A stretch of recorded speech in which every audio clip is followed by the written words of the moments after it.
experiment is one step closer to success. You've got to take risks, and I'm sure you've probably heard that before, but I want to talk to you about why that's so important.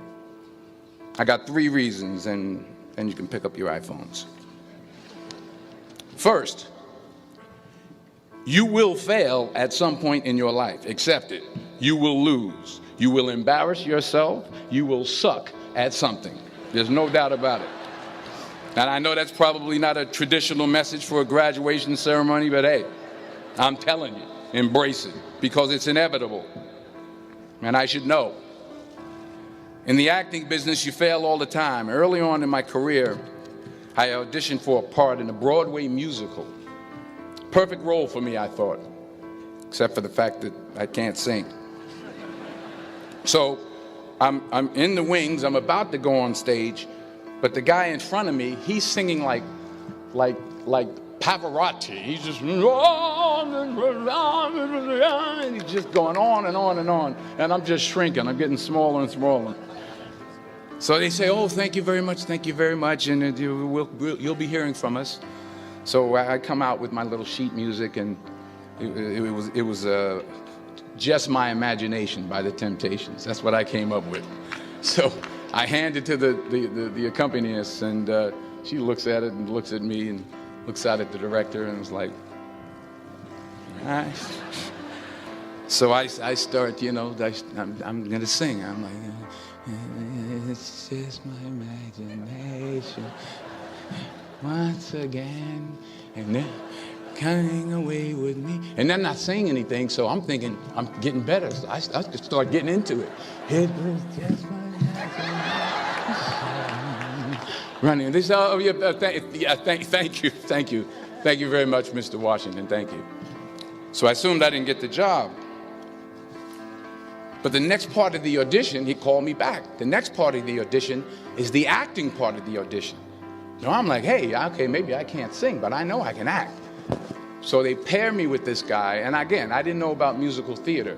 And musical theater is big, so they can reach everyone all the way in the back of the stadium. And I'm more from a realistic, naturalistic kind of acting where you actually talk to the person next to you. So I don't know what my line was. My line was, well, hand me the cup. And his line was, well, I will hand you the cup, my dear. The cup will be there to be handed to you. I said, oh, okay. Well, should I give you the cup back? Oh, yes, you should give it back to me, because you know that is my cup and it should be given back to me. I didn't get the job. But here's the thing. I didn't quit. I didn't fall back. I walked out of there to prepare for the next audition, and the next audition, and the next audition. I prayed. I prayed, and I prayed. But I continued to fail, and fail, and fail. But it didn't matter, because you know what? There's an old saying, you hang around the barbershop long enough, sooner or later you're going to get a haircut. So you will catch a break, and I did catch a break. Last year, I did a play called Fences on Broadway. Someone talked about it. Won the Tony Award. And I didn't have to sing, by the way. But here's the kicker. It was at the Court Theater. It was at the same theater that I failed that first audition 30 years prior. The point is, and I'll pick up the pace, the point is every graduate here today has the training and the talent to succeed. But do you have the guts to fail? Here's my second point about failure. If you don't fail, you're not even trying. I'll say it again. If you don't fail, you're not even trying. My wife told me this great expression. To get something you never had, you have to do something you never did. Les Brown's a motivational speaker. He made an analogy about this.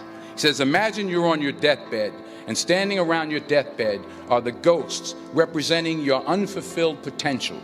The ghost of the ideas you never acted on. The ghost of the talents you didn't use. And they're standing around your bed, angry, disappointed, and upset. They say, we came to you because you could have brought us to life, they say. And now we have to go to the grave together. So I ask you today, how many ghosts are going to be around your bed when your time comes? You've invested a lot in your education, and people have invested in you. And let me tell you, the world needs your talents, man, does it ever. I just got back from Africa like 2 days ago, so if I'm rambling on, it's because I'm jet lagged. I just got back from South Africa. It's a beautiful country, but there are places there with terrible poverty that need help. And Africa is just the tip of the iceberg. The Middle East needs your help. Japan needs your help. Alabama needs your help. Tennessee needs your help. Louisiana needs your help. Philadelphia needs your help. The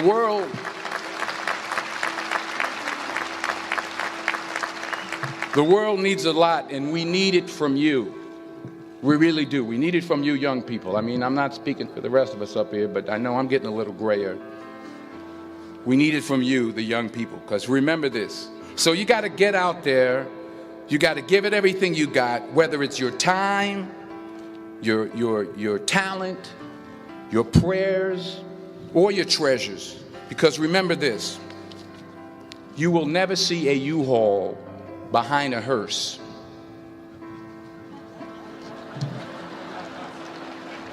I'll say it again. You will never see a U-Haul behind a hearse. You can't take it with you. The Egyptians tried it, and all they got was robbed. So the question is, what are you going to do with what you have? I'm not talking about how much you have. Some of you are business majors. Some of you are theologians, nurses, sociologists. Some of you have money. Some of you have patience. Some of you have kindness. Some of you have love. Some of you have the gift of long suffering. Whatever it is, whatever your gift is, what are you going to do with what you have? All right, now here's my last point about failure. Sometimes it's the best way to figure out where you're going. Your life will never be a straight path. I began at Fordham University as a pre-med student. I took a course called cardiac I still can't say it.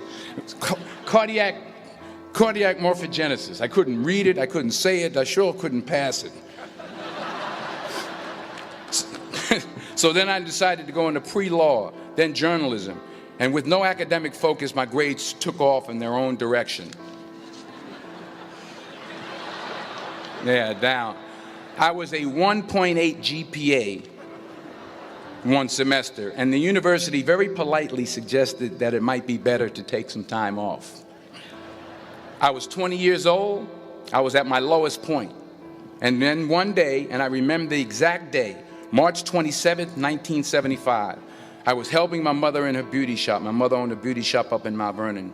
And there was this older woman who was considered one of the elders in the town. And I didn't know her personally, but I was looking in the mirror, and every time I looked at the mirror, I could see her behind me, and she was staring at me. She just kept looking at me. Every time I looked at her, she kept giving me these strange looks. So she finally took the dryer off her head and she said something I'll never forget. First of all, she said, "Somebody give me a piece of paper. Give me a piece of paper." She said, "Young boy, I have a prophecy, a spiritual prophecy." She said, "You are going to travel the world and speak to millions of people." Now, mind you, I'm 20 years old. I'm flunked out of school. In fact, like a wise ass, I'm thinking to myself, maybe she's got something in that crystal ball about me getting back into school next fall. But maybe she was on to something, because later that summer, while working as a counselor at a YMCA camp in Connecticut, we put on a talent show for the campers. And after the show, another counselor came up to me and asked, "Have you ever thought about acting? You're good at that." So when I got back to Fordham that fall, I got in and I changed my major once again for the last time. And in the years that followed, just as that woman prophesied, I have traveled the world and I have spoken to millions of people through my movies. Millions who up till this day couldn't see me, who up till this day I couldn't see while I was talking to them, and they couldn't see me. They could only see the movie. They couldn't see the real me. But I see you today, and I'm encouraged by what I see. And I'm strengthened by what I see. And I love what I see.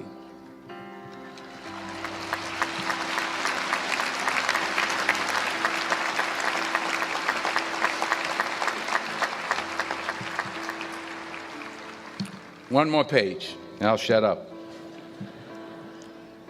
Let me conclude with this one final point, and actually the president kind of brought it up. It has to do with the movie Philadelphia. She stole my material.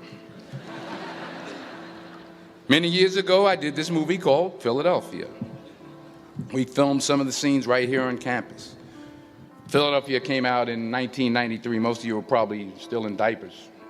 Some of the professors, too. But that cracked me up. But it was a good movie. Rent it on, Netflix. It's a good movie. Rent it. I get 23 cents every time you rent it. Please, rent it. True. Parents up there, rent it. Netflix, please. Tell your friends, too. It's about a man played by Tom Hanks who's fired from his law firm because he has AIDS. He wants to sue the firm, but no one's willing to represent him until a homophobic ambulance chaser lawyer, played by yours truly, takes on the case. In a way, if you watch the movie, you'll see everything I'm talking about today. You'll see what I mean about taking risk or being willing to fail. Because taking risk is not just about going for a job. It's also about knowing what you know and what you don't know. It's about being open to people and to ideas. In the course of the film, the character I play begins to take small steps, small risks. He very, very, very slowly begins to overcome his fears. And I feel ultimately his heart becomes flooded with love. And I can't think of a better message as we send you off today. To not only take risks, but to be open to life, to accept new views, and to be open to new opinions, to be willing to speak at a commencement at one of the best universities in the country, even though you're scared stiff. While it may be frightening, it will also be rewarding. Because the chances you take, the people you meet, the people you love, the faith that you have, that's what's going to define you. So members of the class of 2011, this is your mission. When you leave the friendly confines of Philly, never be discouraged. Never hold back. Give everything you got. And when you fall throughout life, and remember this, fall forward.